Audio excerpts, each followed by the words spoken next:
हरे कृष्णा कृष्ण कृष्णा हरे हरे, हरे राम राम राम हरे हरे।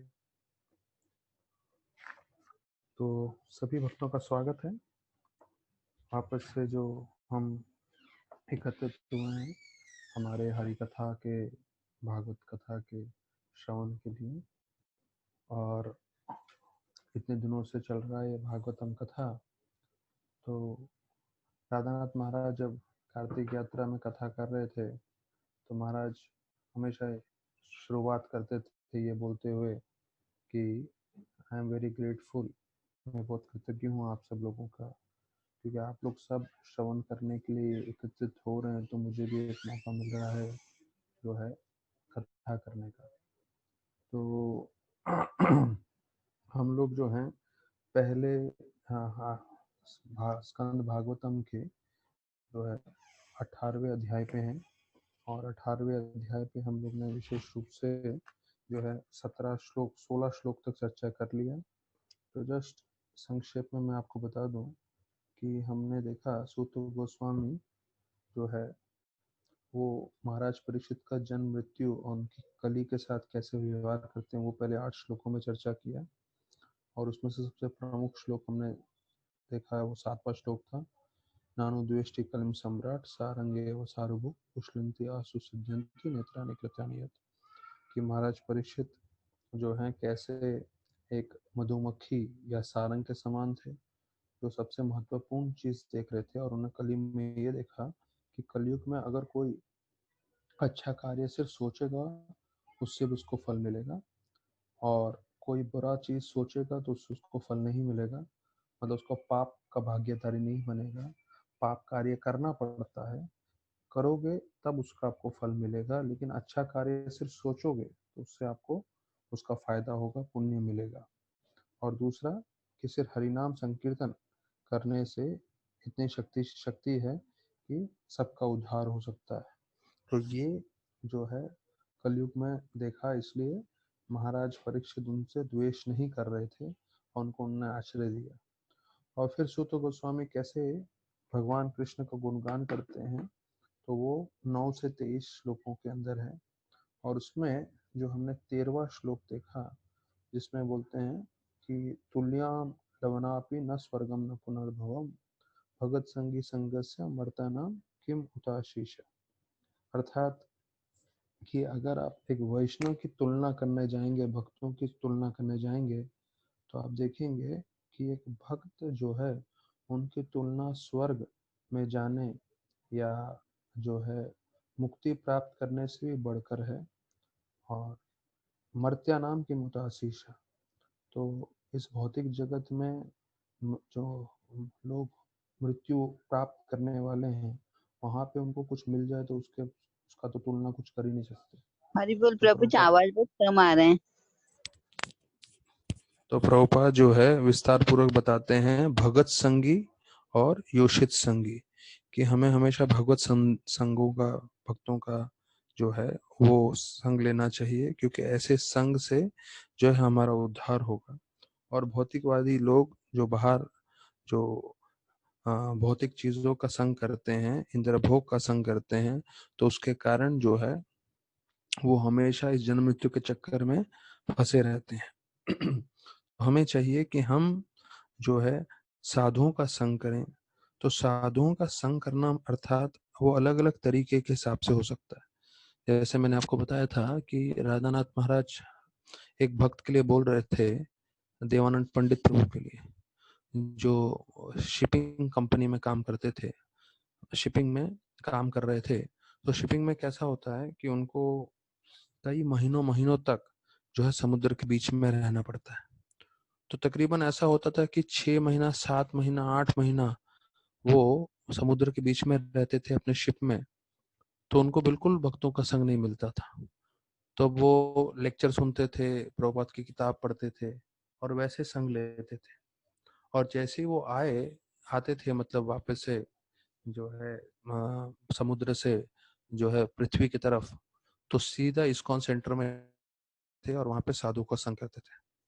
तो ये बतला रहे थे राधानाथ महाराज कि इसे बोलते हैं साधु संग, कि आपको जब मौका मिले आप संग करिए। जब वो पानी में हैं, 8 महीने तक संग नहीं कर सकते हैं, तो कैसे संग ले रहे थे? प्रभुपाद की किताबें पढ़ रहे थे, प्रभुपाद के प्रवचन सुन रहे थे।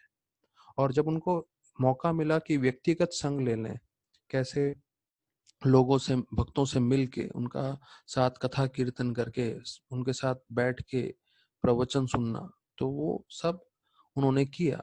तो टाइम प्लेस सर्कमस्टांसेस, देश काल पात्र के हिसाब से हमें एडजस्ट करना चाहिए। तो अभी हमें ऐसी परिस्थिति है कि हम शारीरिक रूप से सब बैठ के सत्संग नहीं कर सकते, ठीक है, तो इसमें सत्संग कर लीजिए। पर इसका मतलब ये नहीं है कि जब हमें मौका मिलेगा हम आराम से सत्संग कर सकते हैं, तब भी आप सोचें कि नहीं मैं लाइव देख लूंगा, इंटरनेट पे देख लूंगा और वैसे अपनी भक्ति बढ़ाऊंगा। नहीं, क्यों? क्योंकि आपको समझना चाहिए जो भक्तों के संग में, साक्षात संग में रहने से जो असर है, वो इतना जो है इंटरनेट में लाइव सुनने में असर नहीं होगा। हाँ, असर होगा, हरी कथा है, शक्तिशाली है, लेकिन पूरा असर नहीं होगा। अगर आपको पूरा असर चाहिए तो भक्तों के संग में ही बैठना चाहिए और उसमें हरी कथा सुनना चाहिए। तो बताया जाता है कि ये श्लोक बहुत जरूरी है कि भगत संगी संगस्य। अगर हमें भक्तों का संग मिलेगा तो देखिए, हम जितने भी लोग अभी कथा सुन रहे हैं, हम सब इस बात को स्वीकार करेंगे कि हमारे जीवन में कहीं ना कहीं हमें भक्तों का संग मिला। और फिर उन भक्तों के संग की कृपा से, भक्तों की कृपा से हम और संग लेते गए और हमारा जीवन काफी हद तक परिवर्तित हो गया। तो ये भक्तों का संग का असर है। और हमने उनकी कृपा से जितनी भी थोड़ी भक्ति की है, तो हमें कोशिश करना चाहिए कि हम भी दूसरों को अपना संग दें, भक्ति दें। उनका संग लेना नहीं चाहिए, क्योंकि अगर वो भक्ति का संग दे रहे हैं तो ठीक है, लेकिन अगर वो भौतिक चीजों का संग दे रहे हैं, क्योंकि जो नए भक्त होते हैं, नए भक्तों में भौतिक इच्छाएं बहुत रहती हैं और कभी कभी वो उसके बारे में ज्यादा वर्णन करते हैं, प्रजल्प ज्यादा करते हैं, ये सब चीजें ज्यादा चर्चा करते हैं। तो हम ध्यान रखना चाहिए कि हम उनको संग दें, ना कि हम उनका संग लें। और जो वरिष्ठ भक्त हैं उनसे हम संग लें। संग लेने का मतलब हम उनसे जो है आध्यात्मिक ज्ञान सुने और अपने जीवन में अपनाएं। तो हम सुन तो रहे हैं, देखिए इतने दिनों से हम सुन रहे हैं, अच्छी बात है, लेकिन दूसरा प्रश्न है, क्या हम उसको अपने जीवन में अपना रहे हैं, या सिर्फ ऐसा मान रहे हैं कि चलो नित्यम भागवत सेवा बोला है, तो चलो एक भी लॉकडाउन है, ज्यादा कुछ काम नहीं है, तो 1 घंटा भागवतम सुन लेते हैं। वो भी अच्छा है, लेकिन उससे उत्तम ये होगा कि हम जो है इसका आश्रय लें। अगर हम इतने सारे पूरा, अभी हम तकरीबन तकरीबन पूरा पहला स्कंद भागवतम खत्म करने वाले हैं, इतने दिनों से हम लोग प्रवचन कर रहे हैं, लेकिन भागवतम के एक एक श्लोक इतने शक्तिशाली हैं। अगर आप एक श्लोक को, कई कंपनी में होते हैं जो बोलते हैं हमारा मिशन स्टेटमेंट है। मिशन स्टेटमेंट मतलब हमारा पूरा भक्ति, जैसे हमारा भक्ति हॉस्पिटल है, उनका एक मिशन स्टेटमेंट है कि जितने भी लोग आएंगे उनको हमें उनका शरीर, उनका मन और उनकी आत्मा का ध्यान देना है, और सबसे अच्छा मेडिकल फैसिलिटी हेल्प करना है, और उनको आध्यात्मिक रूप से भी तरक्की कराना है। ये उनका मिशन स्टेटमेंट है। तो वैसे लोगों के अपने पर्सनल जीवन में मिशन स्टेटमेंट होता है कि मेरे को अपने जीवन में ये करना है। आप भागवतम का कोई भी श्लोक उठा सकते हैं और उसको अपना मिशन स्टेटमेंट बना सकते हैं। अब आप कोई भी एक भी स्टेटमेंट ले लेंगे, उससे आप भगवत धाम जा सकते हैं। अगर आज हमने जो ये 2 पिछले कल के श्लोक में से चर्चा किया, नानु द्वेष्टिं कलिम सम्राट, कि एक आप कलयुग का गुण देखेंगे कि भाई सिर्फ हरिनाम करने से भगवत धाम जा सकते हैं, सिर्फ अच्छे सोचने से हमें फल मिलेगा, वो ही करते रहेंगे भगवत धाम जाएंगे। यहाँ पे बताया भगत संगी संगस्य मर्त्यानाम की आशीष, इसमें बता रहे हैं कि संग करना चाहिए। तो अगर हम ये पकड़ के चल रहे हैं कि ये हमारा मिशन स्टेटमेंट कि हमें साधुओं का संग करना है, भक्तों का संग करना है, तो हमारा जीवन सार्थक हो सकता है। तो देखिए कितना शक्तिशाली है एक एक श्लोक। एक एक श्लोक की एक एक बातें भी हम उसको पकड़ लेंगे, अपने जीवन में उतार लेंगे, उसको पूरी तरह से हृदय में उतार के उसको जो है जीवन पर्यंत उसको फॉलो करने की कोशिश करेंगे, तो निश्चित रूप से हम भगवत धाम जा सकते हैं और अपने साथ दूसरे लोगों को भी ले जा सकते हैं। जैसे राधानाथ महाराज ने जो है हरिदास ठाकुर जो है उसको वैश्या आती है उनको पर ये करने के लिए, उनका जपा रोकने के लिए और उनका संग करने के लिए। वो था बेनापोल में, बांग्लादेश में। तो महाराज बोले जो भक्त होता है, वहां लेक्चर देते हुए महाराज बता रहे थे, जो भक्त होता है वो पूरी तरह से फिक्स्ड रहता है, पूरी तरह से स्थिर है वो, कि उसको भक्ति करके भगवत धाम जाना है अपने जीवन में, और उनको दूसरों को भी लेके जाना है। अब वैश्य आई थी जो है, पूरे दूसरे उसके मन में विचार थे। वो आई थी पूरा हरिदास ठाकुर का नाम खराब करने के लिए, उसका साधना भंग करने के लिए, उसके साथ गलत व्यवहार करने के लिए। पर हरिदास ठाकुर जैसे साधु पुरुष जो नामाचार्य हैं, उन्होंने क्या किया, उनको भी अपने साथ भक्त बना दिया। तो उसका संग होने नहीं दिया, अपना संग उसे दिया। तो यही चीज बताया है भगवत संगी संगस्य इस श्लोक में। तो हमें अपना संग देना है, और उस तरह से देना है कि हम सामने वाले से प्रभावित ना हो। बहुत जरूरी है ये चीज। तो ऐसे करते हुए हमने जो है 16 श्लोक तक कल चर्चा किया था। 16वें श्लोक में हमने बताया था कि कैसे खगेंद्र ध्वज पाद मूलम। तो खगेंद्र अर्थात इंद्र, हमने बोला था कि राजा है सारे देवताओं का, तो वो हमें मालूम है। तो खग इंद्र अर्थात पंछियों में राजा, अर्थात गरुड़ जी। तो पता जाता है जैसे गरुड़ जी ने विष्णु भगवान के चरणों में आश्रय लिया है, वैसे हमें भी भगवान के चरणों में आश्रय चाहिए, हमें उनकी कथा सुननी है। और जैसे सुखदेव गोस्वामी ने महाराज परीक्षित को बताया था, और महाराज परीक्षित ने पूरी तरह से आश्रय लिया था। तो ये जो है सब संत सुत गोस्वामी को प्रार्थना कर रहे हैं। तो वो उनका प्रार्थना हुआ। तो अभी 17वें श्लोक में हम लोग चर्चा करेंगे साथ में। सब लोग साथ में 17वां श्लोक जो है बोल सकते हैं। तो 16वें श्लोक का मैंने कल हाँ, तो वो उसका हमने पूरा तात्पर्य चर्चा कर लिया था कि कैसे कोई भी मायावादी बहुत सारे हुए हैं जो भक्त बने हैं, पर आज तक में एक भी भक्त मायावादी नहीं बना है। तो ये स्पष्ट रूप से जो है बतला देता है कि कैसे जो मायावाद है, जो जिनको लगता है भगवान एक ब्रह्मन है, भगवान एक प्रकाश है, ये अधूरा ज्ञान है। उस ज्ञान से जब कोई भक्तिमय जीवन में आता है, भक्ति का ज्ञान प्राप्त करता है, कैसे समझता है कृष्णा पूर्ण पुरुषोत्तम है, और उनका जो है शरीर का प्रकाश ही ब्रह्मन है, जब वो समझ लेता है तो कृष्ण की तरफ आकर्षित होता है। और ऐसे बहुत सारे उदाहरण हैं शास्त्रों में, जैसे हमने देखा सुखदेव गोस्वामी हैं, चतुष कुमार हैं, जो ब्राह्मण में आकर्षित थे, पर वो ब्राह्मण से फिर वो भगवान की भक्ति में लग जाते हैं, अर्थात मायावादी से भक्त बन जाते हैं। आज तक एक भी उदाहरण नहीं है जो भक्त में से वापस मायावादी बना हो करके प्रभुपाद जी बताते हैं 16वें श्लोक में। 17वां श्लोक में फिर बतलाते हैं कि भगवान जो हैं उनके लीलाएं असीमित हैं, अनलिमिटेड पास टाइम्स हैं, और भगवान के अलग अलग नामों से उनको संबोधित किया गया है 17वें श्लोक में। तो 17वां श्लोक हम लोग जो है सब साथ में चर्चा कर सकते हैं। दान परम पुण्यम असंभृतार्थम अख्यानम अत्यद्भुत योग निष्ठम अख्यंत अनंत चरितोपनानाम परीक्षित परीक्षितम भागवत अभि अभिरामम। अर्थात इसमें बोलते हैं please narrate to us the narrations of unlimited for they are purifying and supreme. तो अभी भगवान की जो कथाएं हैं और भगवान की अलग अलग गुणों का वर्णन किया है। यहाँ पे 6 गुणों का वर्णन किया है।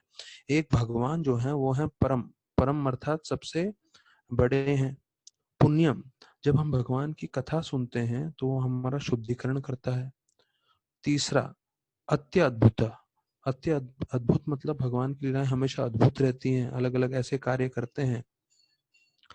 फिर योग निष्ठम, योग निष्ठम मतलब जब हम कथा सुनते हैं तो हमको मालूम चलता है कि भगवान के सब कार्य जो है पूरी तरह से भक्ति में हमें प्रेरणा देते हैं। और फिर जो है ये परीक्षित महाराज को बताया गया था, और जो है बाकी सब भक्तगण ने सुना था। तो हमें ये बाकी के 2 चीजों के बारे में वर्णन करते हैं कि परीक्षित महाराज ने सुना था और ये बहुत भक्तों को प्रिय है ये कथा। तो ये आप हमें बताइए करके वो इनको सूत गोस्वामी को बोल रहे हैं। अब सूत गोस्वामी जो है अभी 18वें श्लोक में जो है कृष्ण भगवान की स्तुति कर रहे हैं। वो 18 से 23 श्लोकों में कृष्ण भगवान की स्तुति करेंगे और कृष्ण कथा की स्तुति करेंगे।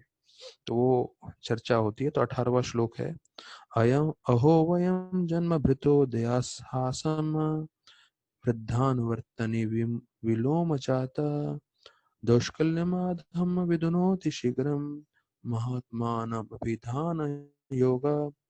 तो इसमें बोलते हैं कि अगर हम जो है सेवा कर रहे हैं तो सेवा के फल स्वरूप से हमारे जो भी निम्न जन्म है और उससे संबंधित हमारे मानसिक तनाव हैं वो पूरी तरह से खत्म हो सकते हैं, क्योंकि सूत गोस्वामी बताया जाता है एक निम्न परिवार में जन्म लिए थे। तो ये प्रभुपाद जी बतला रहे हैं, ये उनकी जो है नम्रता है, हाँ, ये उनकी ह्यूमिलिटी है, जिसके कारण वो ऐसा बोल रहे हैं।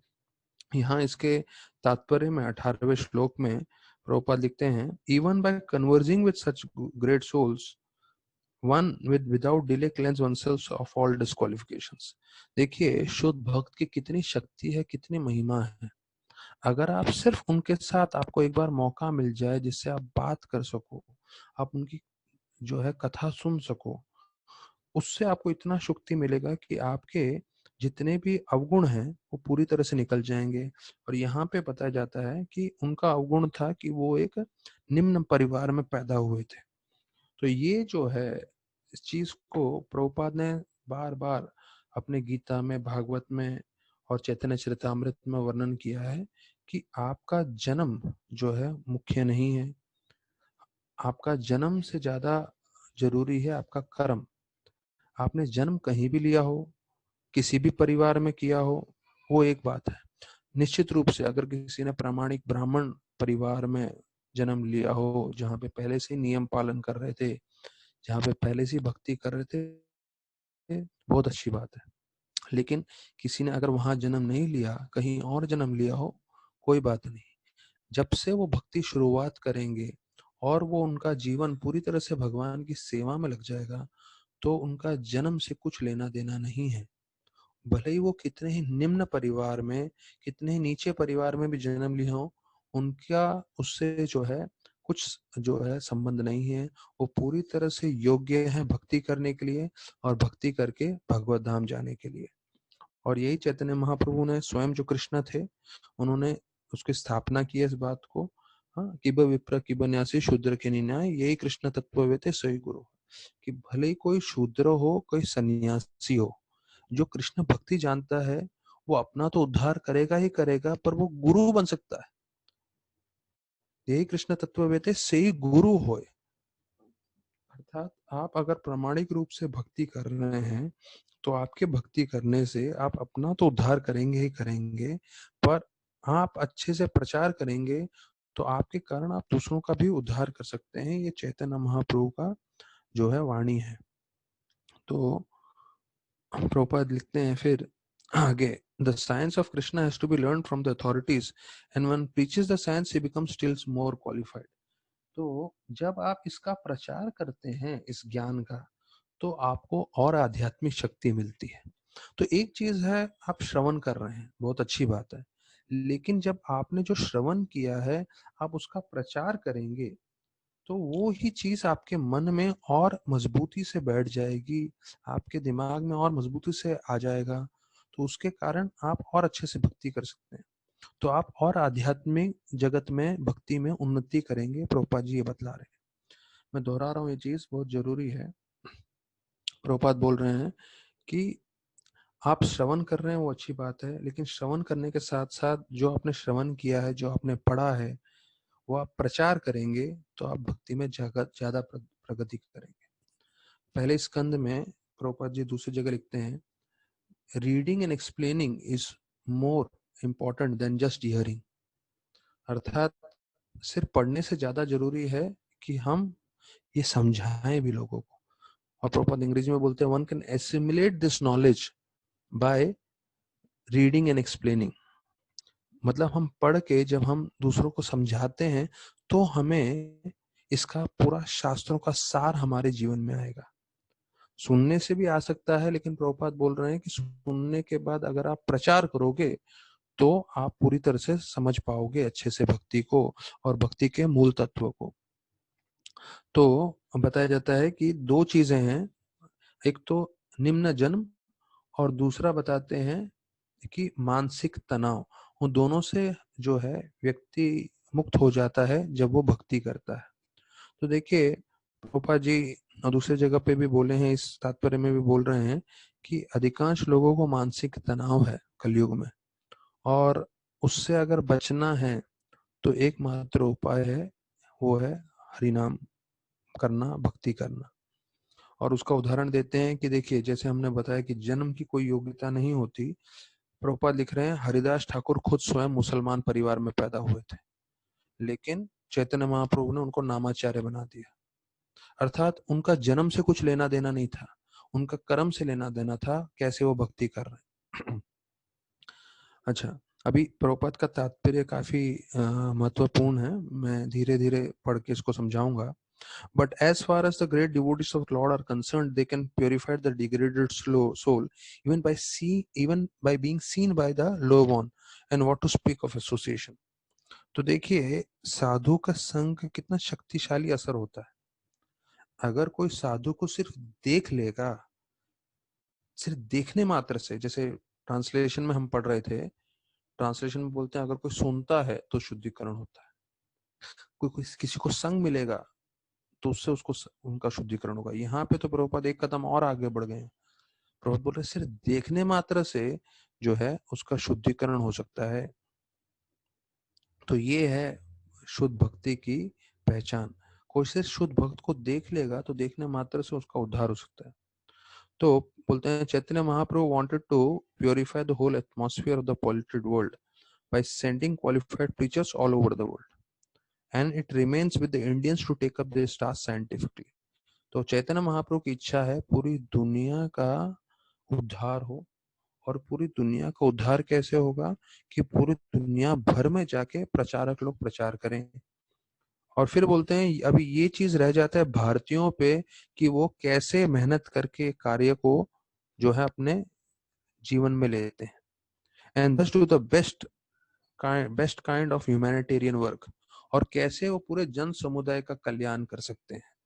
प्रभुपाद स्पष्ट लिख रहे हैं कि चैतन्य महाप्रभु की इच्छा थी पूरे दुनिया भर में प्रचार हो, दुनिया भर में जाके प्रचारक जाएं, और जो है अभी ये हर भारतीय के ऊपर जो है जिम्मेदारी है कैसे वो भक्ति करते हैं और कैसे वो प्रचार करते हैं। The mental disease of the present generation are more acute than bodily disease.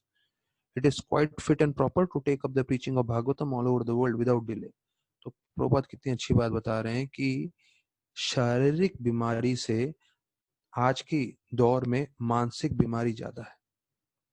तो ये प्रभुपाद ने 65 में लिखा था, और आज भी आप देखें वर्ल्ड हेल्थ ऑर्गेनाइजेशन के हिसाब से स्ट्रेस, मानसिक तनाव सबसे नंबर 1 बीमारी है। तो बोलते हैं मानसिक बीमारी से बचने के लिए सबसे मुख्य चीज है वो है भागवतम, हरि कथा। पूरे भागवतम में अलग अलग श्लोकों में, अलग अलग स्कंद में, अलग अलग अध्याय में एक चीज बताया गया है, जब आप भगवान की हरि कथा श्रवण करेंगे उससे आपका मन पूरी तरह से शांत हो जाएगा और मन हर्षोल्लासित हो जाएगा।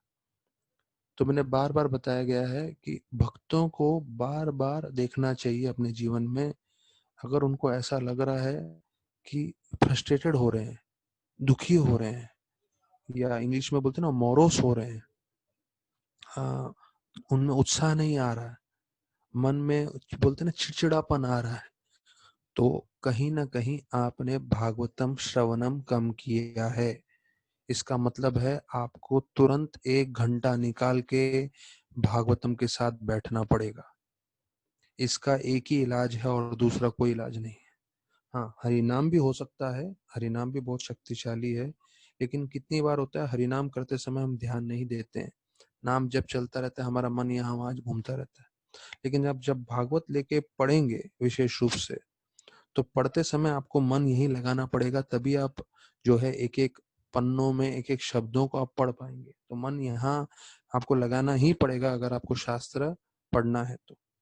अगर आप शास्त्र हेडफोन पे अभी जैसे सुन रहे हैं, अभी जैसे 25 लोग सुन रहे होंगे इस कथा को, तो हो सकता है सुनते सुनते वो 10 कार्य करें, और सुनते सुनते कितना परसेंटेज सुनेंगे, ठीक है, हो सकता है 40-50% सुन रहे होंगे, बाकी उनका ध्यान नहीं जा रहा होगा। लेकिन जब आप किताब खोल के पढ़ते हैं तो उसमें क्या होता है, आपका पूरा मन एकाग्र होता है और ये आपको मानसिक तनाव से बचाएगा। तो हमें दुनिया को बचाना है, दुनिया को बचाने से पहले अपने आप को बचाना है। अगर आप मानसिक तनाव में हैं तो आप प्रचार नहीं कर पाएंगे, दूसरों को पूरी श्रद्धा से बता नहीं पाएंगे। तो उसका समाधान बताया गया है श्रीमद् भागवतम। ठीक है, तो अभी हम 19वें श्लोक में जाते हैं। 19वें श्लोक में बोलते हैं कि what to speak of those who are under the direct direction of great devotees and chanting the holy names of the Lord, अनंता। तो देखिए इसमें बताया गया है, जैसे सिर्फ एक साधु को देखने मात्र से, साधु जो बता रहा है उनके श्रवण करने से, साधु के संग करने से इतना परिवर्तन आ सकता है। और ऐसे भक्तों का क्या कहना जिनको डायरेक्टली उनका संग मिल रहा है, जो उनको पूरा मार्गदर्शन कर रहे हैं, और मार्गदर्शन करते हुए वो भगवान के जो है नाम का गुणगान कर रहे हैं, और भगवान का एक नाम है अनंत। तो अनंत मतलब हमें अनंत शेष नहीं सोचना चाहिए। अनंत मतलब यहाँ पे संबोधित किया गया है कि भगवान की अनंत लीलाएं हैं, भगवान के अनंत गुण हैं, इसलिए भगवान को अनंत करके बोला गया है। ये अनंत शेष के लिए नहीं, पर कृष्ण भगवान के लिए ही वर्णन किया गया है 19वें श्लोक में। तो प्रभुपाद 19वें श्लोक के लास्ट 3-4 लाइन में बताते हैं परपट के, since the devotee is surcharged with the potency of the lord, even fractionally the disqualification due to low birth cannot stand in the way। देखिए कितनी अच्छी बात बताई है कि कैसे अगर हम में भगवान की जो है अंश मात्र भी शक्ति आ जाती है तो हमारे में जितने भी अवगुण हैं वो पूरी तरह निकल जाएंगे। तो हमारे में अवगुण हैं, ऐसा नहीं कि हम कोई शुद्ध भक्त हैं, लेकिन क्योंकि हम भगवान की भक्ति कर रहे हैं, भगवान के प्रतिनिधि हैं, तो भगवान की शक्ति के द्वारा हमारे में सारे अवगुण हट जाएंगे। तो हमें पूरी तरह से ये श्रद्धा होना चाहिए। फिर बोलते हैं कि कैसे लक्ष्मी देवी भी जो है भगवान की 20वें श्लोक में, लक्ष्मी देवी भी भगवान की सेवा करना चाहती हैं। बड़े बड़े देवतागण लक्ष्मी जी की जो है सेवा की कृपा की याचना के लिए रुके हुए हैं, पर जो है वो सिर्फ भगवान विष्णु की, कृष्ण की सेवा कर रही हैं। लेकिन कृष्ण भगवान भी ऐसे हैं कि उनको किसी की सेवा की आवश्यकता नहीं है, क्योंकि वो स्वयं में आत्माराम है, स्वयं में संपूर्ण रूप से संतुष्ट है। तो ऐसे करके लक्ष्मी जी का वर्णन आता है। फिर 21वें श्लोक में बोलते हैं कृष्ण ही पूर्ण पुरुषोत्तम भगवान है, और ब्रह्मा या शिव बताया जाता है वो भी जो है भगवान के चरणों से निकले हुए जल से शुद्धिकरण प्राप्त कर रहे हैं। तो प्रभुपाद जी बताते हैं, देखिए कैसे जब भगवान वामन देव ने जब पूरा सृष्टि को भेद दिया था अपने चरणों से, तब जब भगवान के चरण पूरे सृष्टि को भेद रहे थे, तब ब्रह्मा जी ने देखा रही तो भगवान के चरण है, तो तुरंत अपना कमंडलू लिया और भगवान के चरण धो लिए।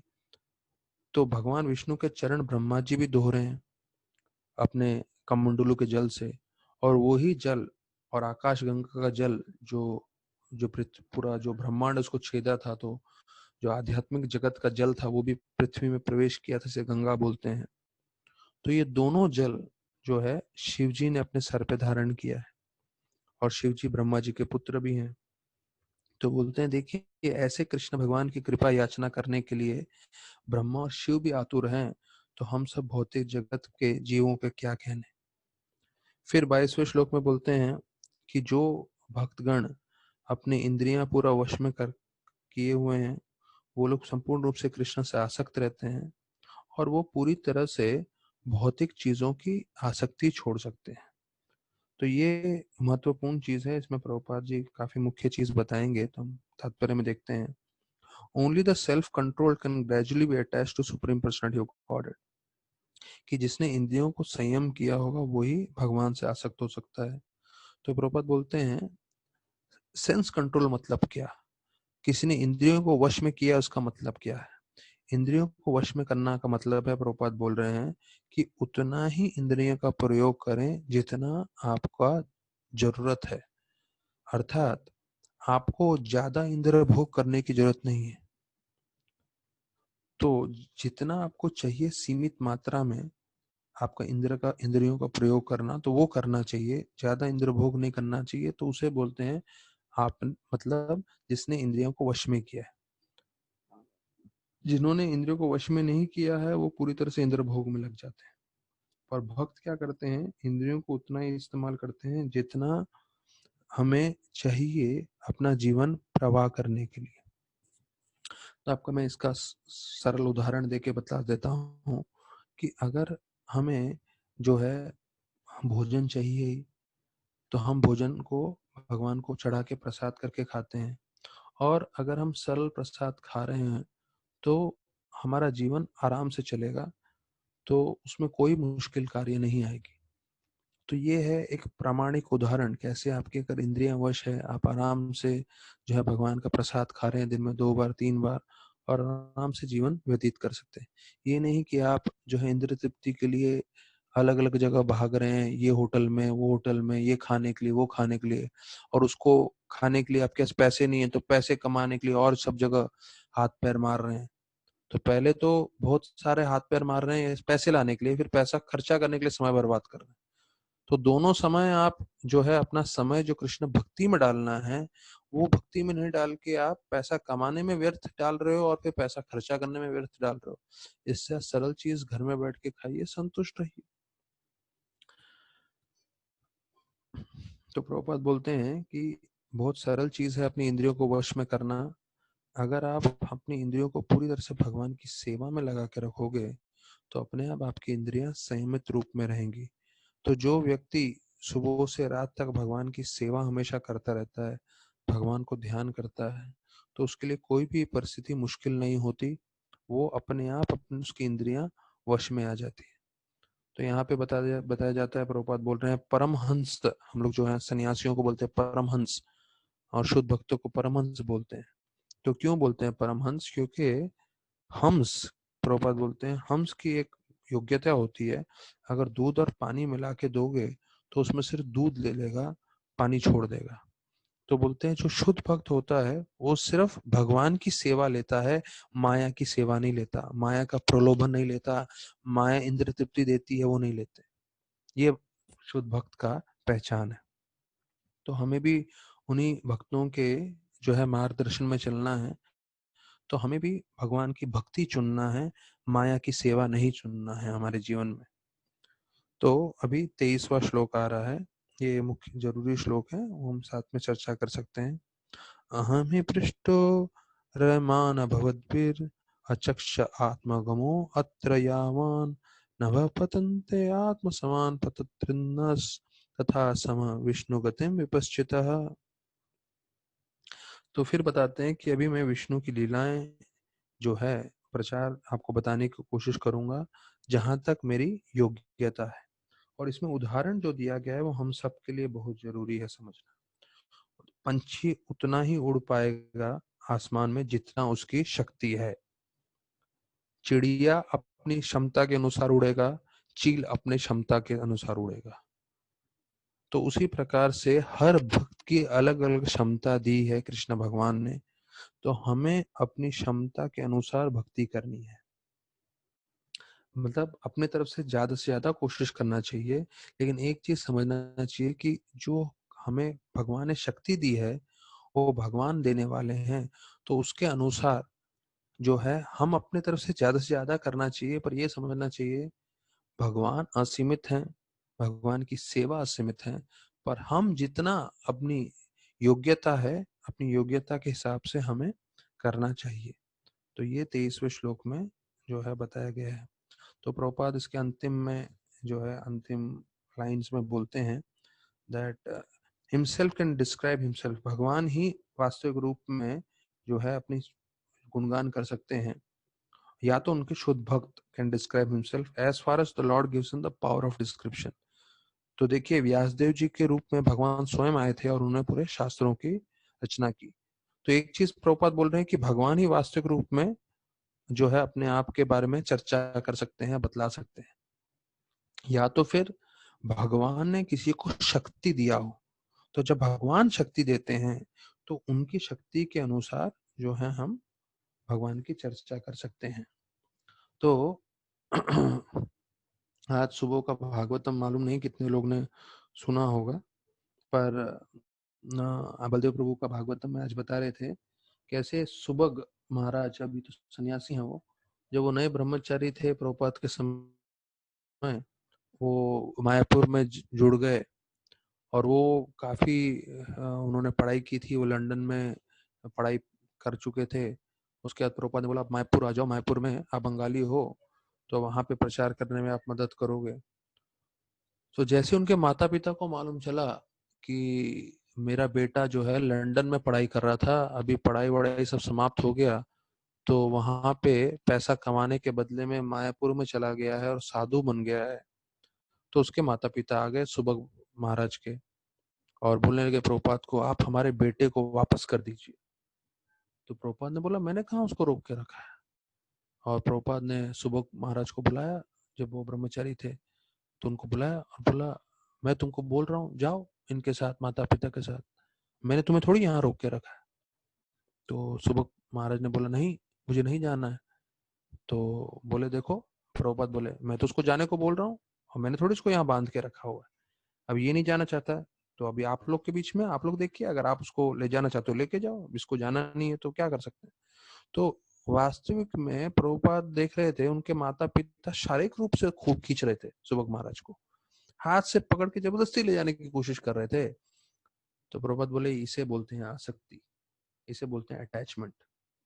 देखिए उसका बेटा भक्ति करना चाहता है पर माँ बाप नहीं चाहते कि वो भक्ति करे। माँ बाप को लगता है उसको इंद्र भोग में लगना चाहिए, खूब पैसे कमाने चाहिए। ये भारतीयों का दुर्भाग्य है। उनको ये समझ में नहीं आता है कि भक्ति ही सर्वश्रेष्ठ है, उससे अपना और दूसरों का सबका कल्याण हो सकता है। तो उन्होंने एक चीज वो बताया था और दूसरा एक अच्छा पॉइंट बताया था जो मुझे भी बहुत अच्छा लगा। वो बोल रहे थे आज से तकरीबन 12 साल पहले, 12-15 साल पहले की बात है, 800-900 भक्ते जो गोवर्धन परिक्रमा करते थे महाराज के साथ कार्तिक यात्रा में, तो महाराज खुद कराते थे। कुसुम सरोवर से स्टार्ट करते थे सुबह को परिक्रमा तकरीबन तकरीबन 6 बजे और रात के 12 बजे बज जाते थे जो है परिक्रमा खत्म होते हुए। तो जो परिक्रमा में जब सब लोग कीर्तन करते हुए नाचते हुए जाते थे, आप लोग वीडियोस भी देख सकते हैं उसका। और जैसे ही राधा कुंड में तरफ आने लगे तो महाराज ने बोला कोई कीर्तन नहीं करेगा, सब लोग जप करेंगे, क्योंकि हम राधा कुंड की तरफ जा रहे हैं जो सबसे मुख्य स्थान है पूरे विश्व भर में। तो हमें ऐसा नहीं कि चिल्लम चिल्ली करते हुए जोर जोर से कीर्तन करते हुए जाना चाहिए। अच्छे से कीर्तन कर सकते हैं लेकिन बेहतर है हम सब जप करते हुए जाएं। तो सब लोग को बोला आप लोग सब नाम जप करिए और धीरे से, किसी को एक को बोला करताल से, धीरे से कीर्तन करिए पूरा समय। और ऐसे करके राधा कुंड में सब जगह उधर के स्थान है उधर सब दर्शन किए। और जहाँ एक जगह बताया जाता है राधा कुंड श्याम कुंड था जहाँ उनका मिलाप होता है, वहां पे सचिनंदन महाराज है वो भी मिले। और उसके बाद एक महाराज का एक भक्त जो है महाराज का शिष्य, महाराज का शिष्य है कि नहीं मालूम नहीं, पर बता रहे थे कि एक भक्त मिला महाराज को और बोल महाराज हरि बोल दंडवत प्रणाम, महाराज मैं यहाँ 6 महीने से रह रहा हूँ।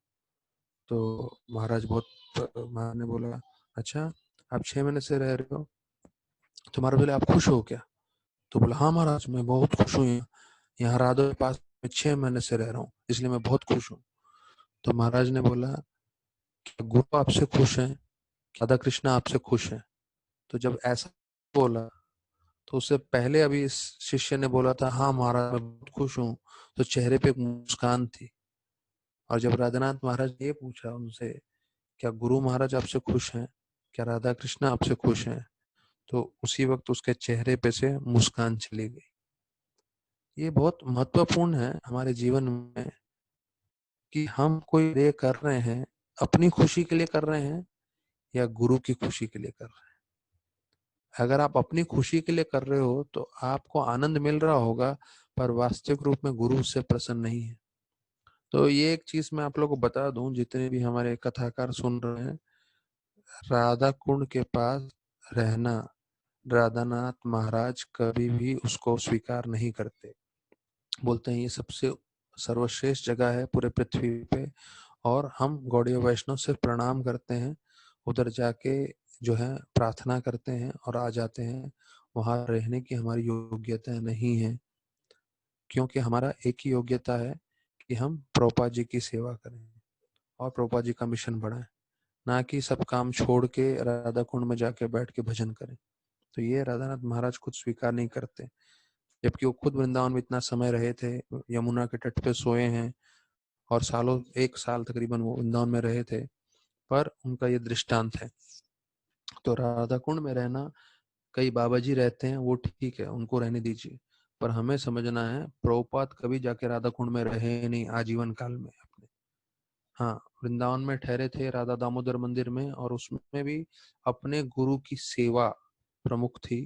पूरा समय भागवतम का अनुवाद कर रहे थे, और जैसे ही उनका भागवतम तैयार हुआ, कैसे भी वो जो है श्रीमती मोरारजी से पैसे वैसे लेके, पैसे नहीं लेके, टिकट लेके स्टीमशिप से निकल गए अमेरिका में प्रचार करने के लिए। तो हमें पूरा जीवन हमारे गुरु का पालन करना है, गुरु जो आज्ञा देते हैं। ये नहीं कि हमें क्या करना है, हमें जो प्रसन्नता मिलती है वो करना चाहिए, ऐसा नहीं। तो अभी 24 से मैंने आपको बताया 50वें श्लोक तक वर्णन आता है कैसे महाराज परीक्षित जो है शमिक ऋषि से मिलते हैं, और कैसे जो है श्रृंगी उनका पुत्र उनको श्राप देता है।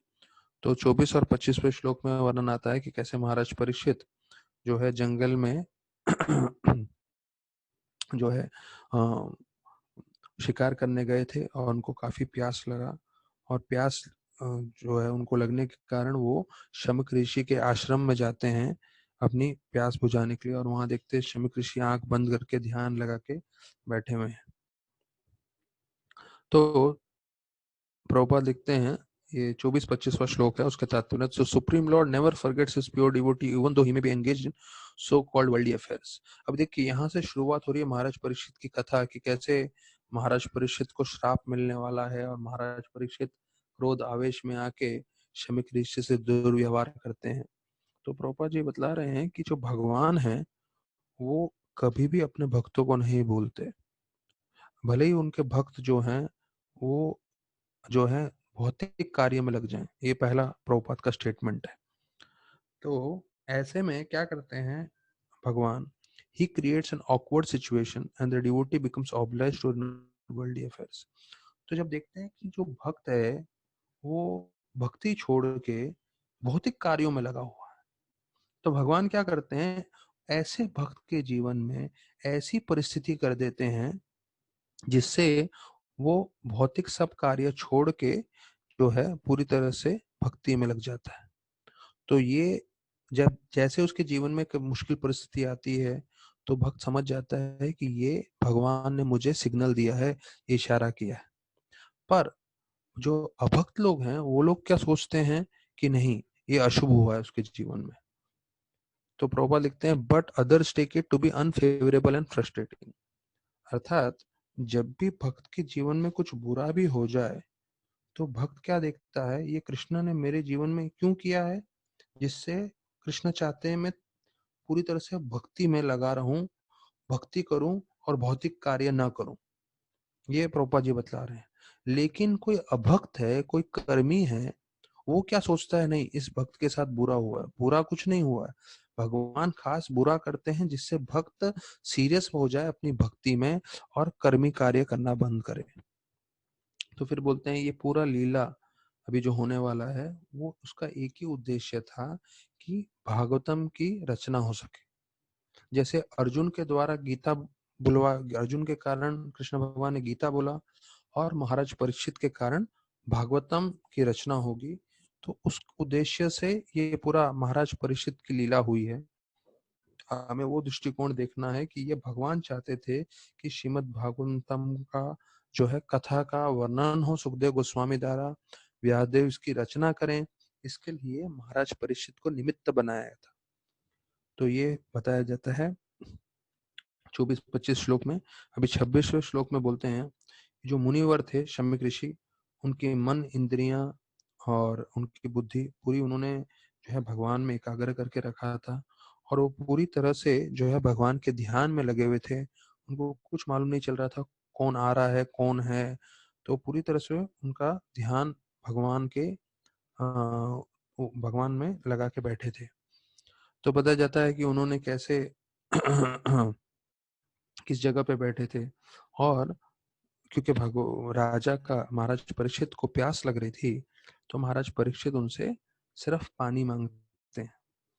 लेकिन क्योंकि वो ध्यान में थे, वो सुनते नहीं है और कुछ उनसे आदान प्रदान नहीं करते, तो इसलिए 28वें श्लोक में आता है कैसे महाराज परीक्षित को लगता है कि ये मेरा निरादर कर रहे हैं और क्रोधित हो जाते हैं, और बोलते हैं कि उनको मुझे देने के लिए क्या था, सिर्फ जल देना था, एक बैठने का आसन देना था, और सिर्फ कुछ शब्द बोलने चाहिए थे।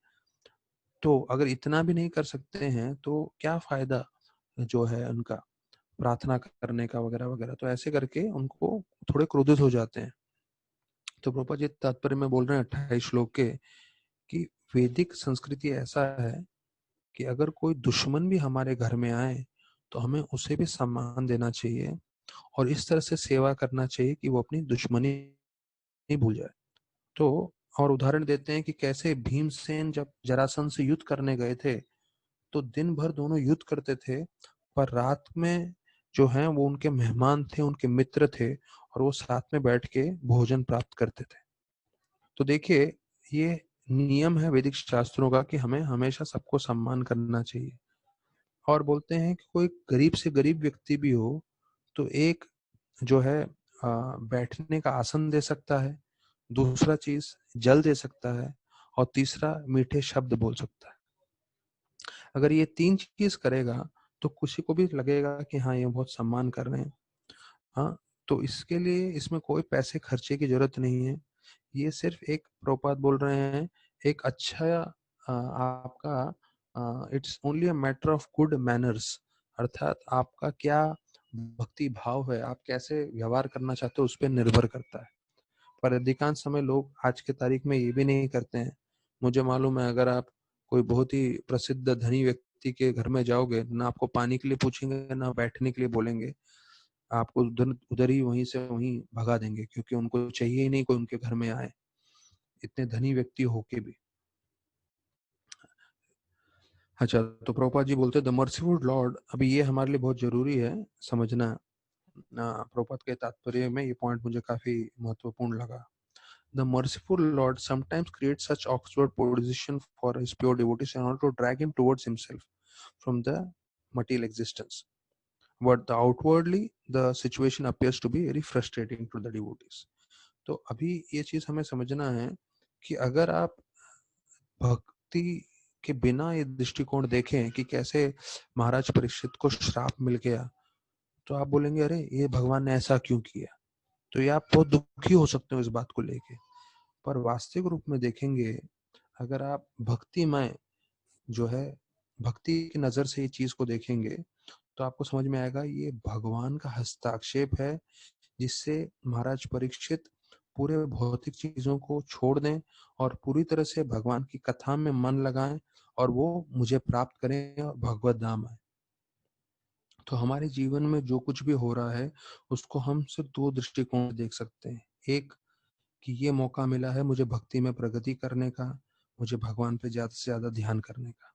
या दूसरा, अरे भगवान ने मेरे साथ ऐसे क्यों किया, मैं इतना माला कर रहा था, मैं इतना अच्छे से भक्ति कर रहा था, और मेरा नुकसान करा दिया, मेरे साथ ऐसा हो गया, मेरे साथ वैसा हो गया। नहीं, तो भक्त जो है फ्रस्ट्रेटेड नहीं होता, दुखी नहीं होता किसी भी परिस्थिति में।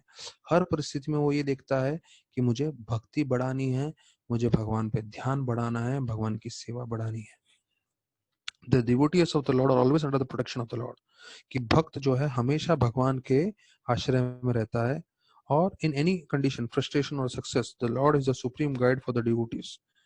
तो अगर आपके जीवन में कामयाबी हो या आप जो है कहीं तरह से आपका फेलियर आ रहा हो, तो आप सक्सेस और फ्रस्ट्रेशन, सक्सेस और फेलियर, हाँ कामयाबी है या आप कामयाब नहीं हुए हैं, दोनों परिस्थिति में भगवान का हस्ताक्षेप है। तो बताया जाता है शुद्ध भक्त है वो जो जब कामयाब नहीं भी होते हैं वो भी देखते हैं कि ये भगवान का हस्ताक्षेप है और उसको भी भगवान का आशीर्वाद मानते हैं।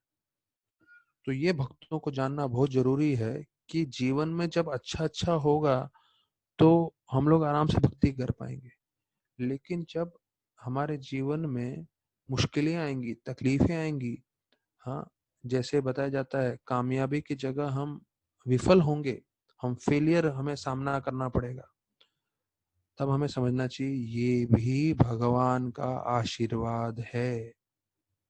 ये बहुत मुश्किल चीज है अपने जीवन में अपनाना, पर हमें समझना चाहिए हर परिस्थिति भगवान का आशीर्वाद है, भले ही वो कामयाबी हो या भले ही वो फेलियर हो या विफलता हो, हमें दोनों समय ये समझना है ये कृष्ण भगवान ने भेजा है और कृष्ण भगवान चाहते हैं कि भाई मैं कामयाब हूं या विफल हूं, दोनों समय में ज्यादा से ज्यादा तीव्रता से भक्ति करूं, कृष्ण भगवान की सेवा करूं, गुरु की सेवा करूं।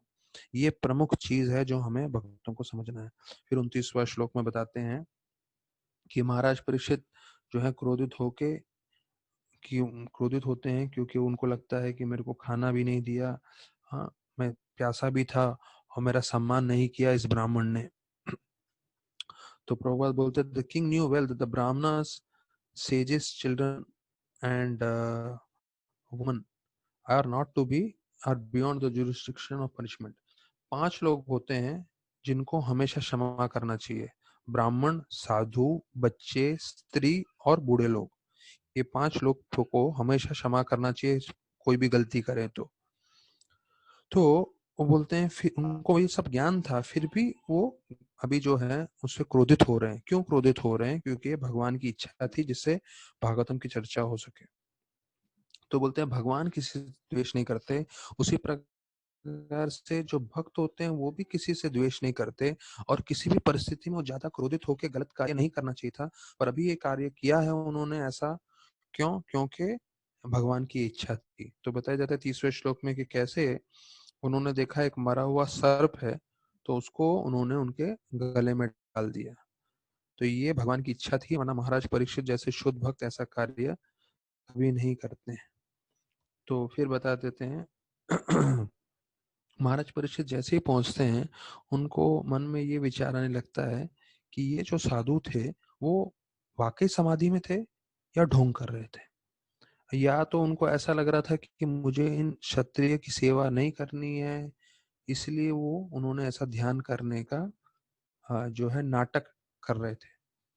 तो प्रभुपाद दिखते हैं इसके तात्पर्य में कि जो शुद्ध भक्त होते हैं या जो भक्ति कर रहे हैं उनका एक लक्षण क्या है, जैसे ही वो गलत कार्य करते हैं तो उसी वक्त उनके मन में जो है पश्चाताप आ जाता है। पश्चाताप मतलब अरे मैंने ये गलत कार्य क्यों किया, मुझे नहीं करना चाहिए था। और वही चीज हम महाराज परीक्षित के जीवन में देख रहे हैं। सर्प डालकर आए, आते ही उनके मन में सबसे पहला चीज क्या आ गया, अरे मैंने गलत तो नहीं किया। तो विश्वनाथ चक्रवर्ती ठाकुर और जीव गोस्वामी इन दोनों का वर्णन है कि दोनों कह रहे हैं ये जो कार्य हुआ है वो जो है भगवान राजा के पाप पिछले कर्मों के कारण नहीं था।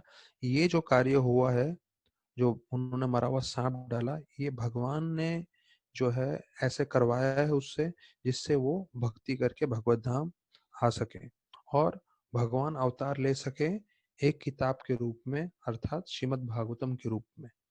तो देखिए अभी हम लोग इतने दिनों से कथा कर रहे हैं और सुन रहे हैं, हमें एक चीज समझना चाहिए कि हम वास्तविक रूप में भगवान के संग में हैं। जब 1 सवा घंटे का प्रवचन चल रहा होता है, जब कथा चल रही होती है, तो हम साक्षात कृष्ण के संग में। तो अगर ये जो भी परिस्थिति है बाहर, उसके कारण हमको रोज अगर संग मिल रहा है तो बताया जाता है विपत्ति संपत्ति बन जाती है। तो सबसे मुश्किल का मुश्किल परिस्थिति हमारा कल्याण के लिए बनता है जब हम भगवान को स्मरण करते हैं। तो मेरा ये रिक्वेस्ट बना रहेगा सभी भक्तों से, आप लोग ज्यादा से ज्यादा फायदा उठाइए इस समय का, ज्यादा भगवान का संग लीजिए भागवतम के द्वारा, हरिनाम के द्वारा और वैष्णव सेवा के द्वारा। तो बोलते हैं भगवत गीता और भागवतम दोनों भगवान के रूप हैं। एक है भगवान का ध्वनि है, is the sound representation of the lord, Bhagavad Gita, और भागवतम भगवान का पूरी तरह से अवतार है, ऐसे 31 नंबर 31 श्लोक में बताते हैं। फिर 32वें श्लोक में बताते हैं कि कैसे 32 से 50 श्लोक आता है कि श्रृंगी जो है महाराज परीक्षित को श्राप दे रहा है और उससे पिताजी बहुत दुखी होते हैं और पिताजी अपने बेटे श्रृंगी के लिए प्रार्थना करते हैं। अभी ये आखिरी पड़ाव है इस अध्याय का, 32 से 50। तो 32वें श्लोक में बोलते हैं कि श्रृंगी जो था शमीक ऋषि का पुत्र, वो बहुत शक्तिशाली ब्राह्मण था और उन्होंने इसके बारे में सुना कि कैसे मेरे पिताजी के साथ दुर्व्यवहार हुआ है और कैसे उनके ऊपर सांप डाला है। फिर 33वें श्लोक में बोलते हैं अभी ब्राह्मण श्रृंगी जो हैं वो जो है महाराज परीक्षित की बुराई करने लगते हैं और वो अपने दोस्तों के बीच में बोल रहे हैं। तो 33, 34, 35 श्लोक में बोल रहे हैं, क्या बोल रहे हैं? बोल रहे हैं कि देखो आज के जो क्षत्रिय जो राजा हैं वो किसके समान है? एक कौवे के समान है या पहरा देने वाले कुत्ते के समान है, जिनको दरवाजे पे रहना चाहिए, पर उनका अभी ये हिम्मत हो गया है कि वो ब्राह्मणों के साथ जो है आदान प्रदान करना चाहते हैं, ब्राह्मणों के साथ खाना चाहते हैं, ऐसे करके वर्णन करते हैं वो श्रृंगी। तो प्रभुपाद लिखते हैं the brahmans are considered to be the head and the brains of the society. तो देखिए ब्राह्मण वर्ग जो है वो सबसे शक्तिशाली लोग होते हैं, क्योंकि ब्राह्मण वर्ग मनो पूरा शरीर में सबसे जरूरी चीज है सर, हमारा सर, क्योंकि सर में बुद्धि होती है और उस बुद्धि से मस्तिष्क से हम सब कार्य करते हैं। तो ब्राह्मणों को जो है सर का तुलना किया गया है। क्यों? क्योंकि उनका कार्य बहुत जरूरी है, वो मार्गदर्शन कराते हैं। जैसे हम अपनी बुद्धि से सोचते हैं और फिर हमारा पूरा शरीर वैसे वह कार्य कर, तो उसी प्रकार से ब्राह्मण जो हैं वो मार्गदर्शन करते हैं सभी लोगों का, और उस मार्गदर्शन के हिसाब से क्षत्रिय वैश्य शूद्र सबको कार्य करना चाहिए। और क्षत्रियों को बताया जाता है हाथों के साथ तुलना की गई है, क्योंकि क्षत्रिय मतलब जो शतत्रायते थी, क्षत्रिय जो कोई आक्रमण से बचा है, तो they are compare to the arms, हाथों से उनकी तुलना की गई है। तो प्रभुपाद बोलते हैं कि अगर पिताजी, यहाँ पे क्या है, श्रृंगी का वर्णन आ रहा है कि श्रृंगी ब्राह्मण पुत्र था पर उसने बहुत गलत कार्य किया, महाराज परीक्षित को उन्होंने श्राप दिया।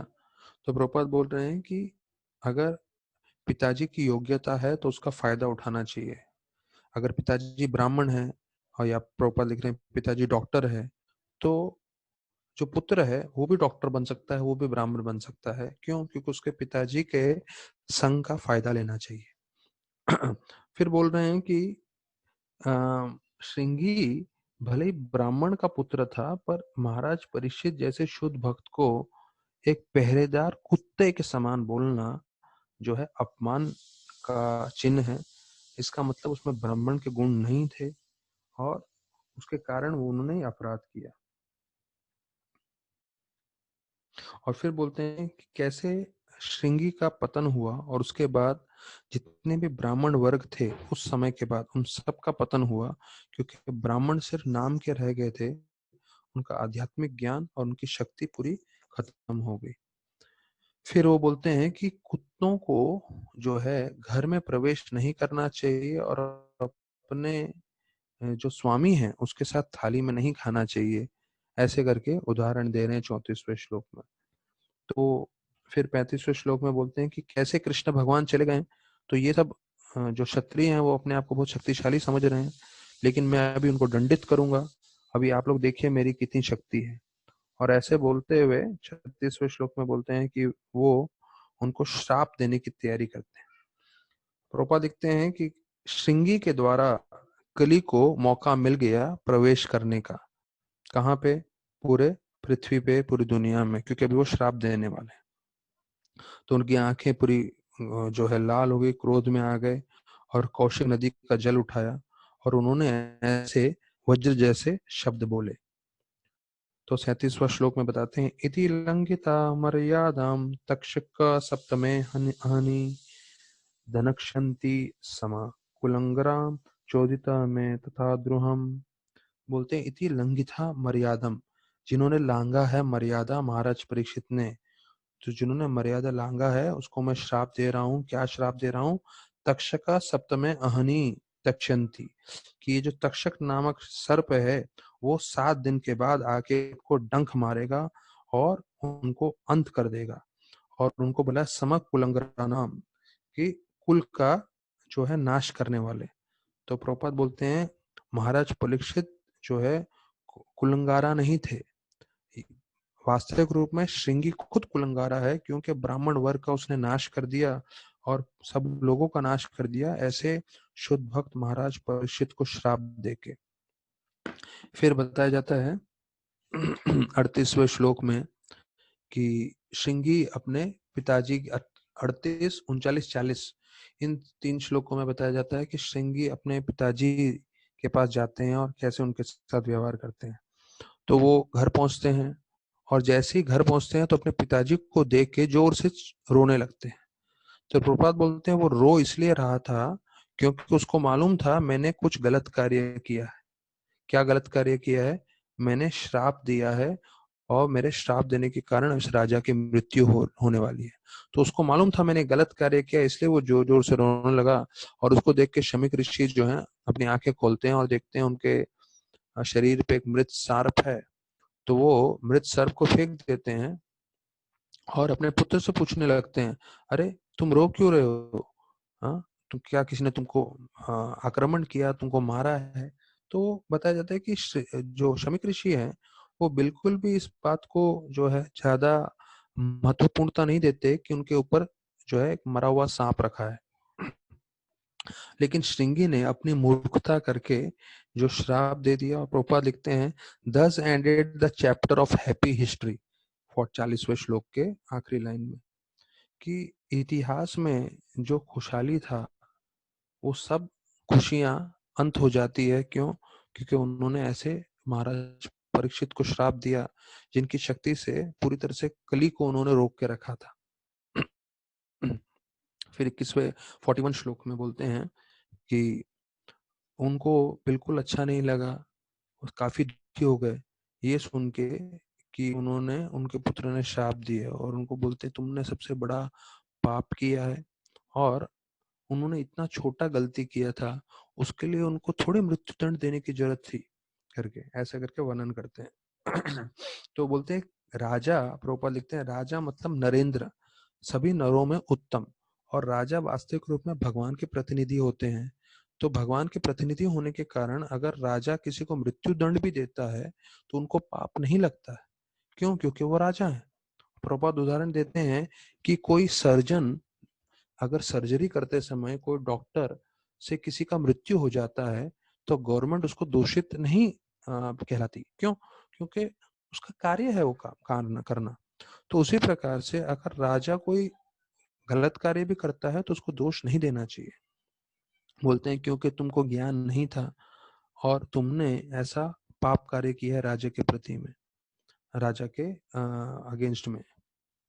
और बताया जाता है वो तो वास्तविक रूप में भगवान के परम भक्त हैं और उनके कारण जितने भी जीव हैं, जितनी भी प्रजा है, हाँ, उनको वो आश्रय दे रहे थे और सबका कल्याण हो रहा था उनकी शक्ति के द्वारा।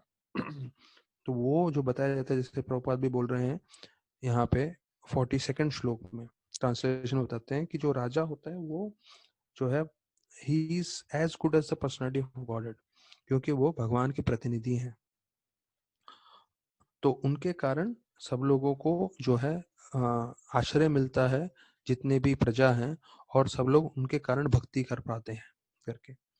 तो फिर बताया जाता है अभी बोलते हैं कि आपने श्राप दे दिया है, श्राप देने के कारण राजा का अंत हो जाएगा।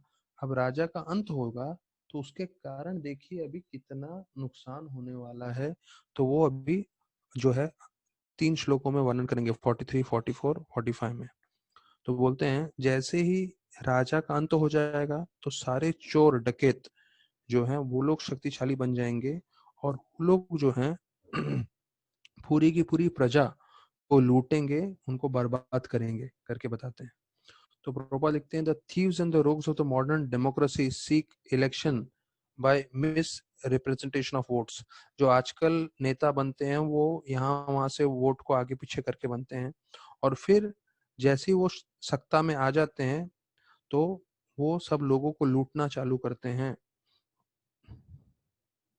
तो बोलते हैं Prabhupada one trend monarch is far better than hundreds of useless ministerial rogues, कि एक राजा जो है सबसे सर्वोत्तम है ऐसे जो है डेमोक्रेटिक सेटअप में, या जैसा अभी वातावरण चल रहा है।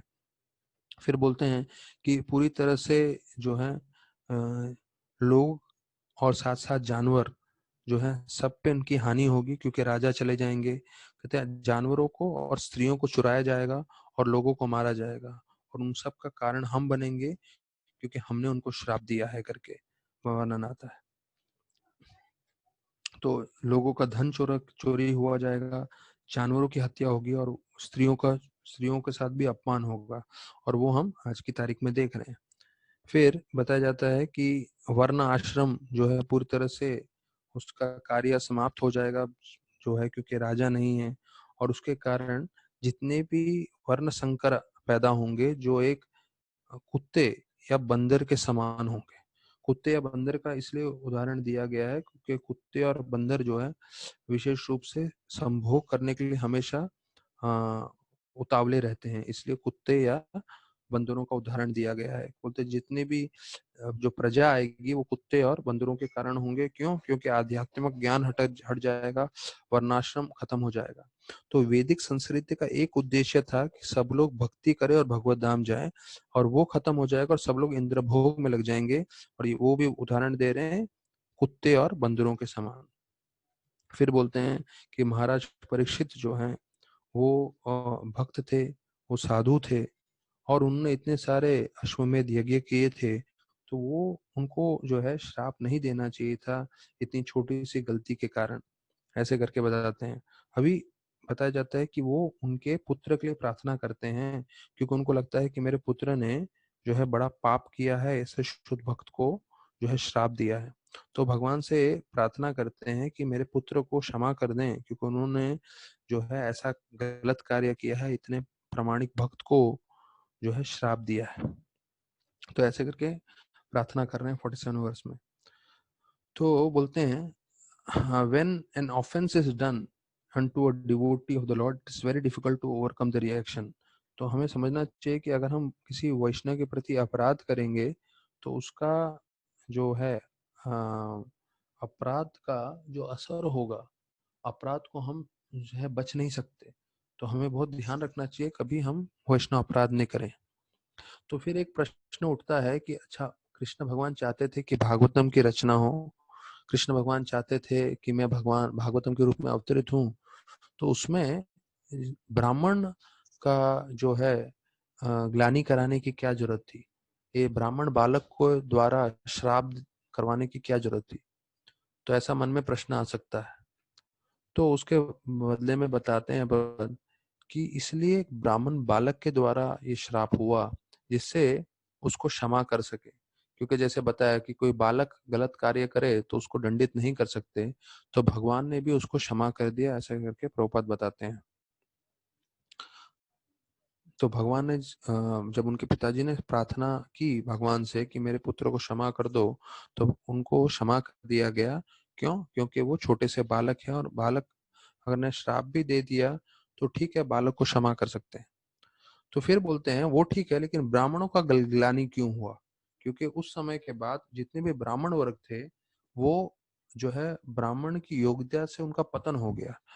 तो उसका जवाब में बोलते हैं 47 श्लोक में आता है, प्रभुपाद वराह पुराण में से बता रहे हैं कि जो दानव थे पिछले जन्म में, जो मर नहीं सके, कृष्ण भगवान को मारे नहीं सके, तो उनको बोला था कि आप अगले जन्म में ब्राह्मण के परिवार में आपका जन्म होगा, जिससे आप वहां पे भक्ति करके जो है आप भगवत धाम जा पाओगे।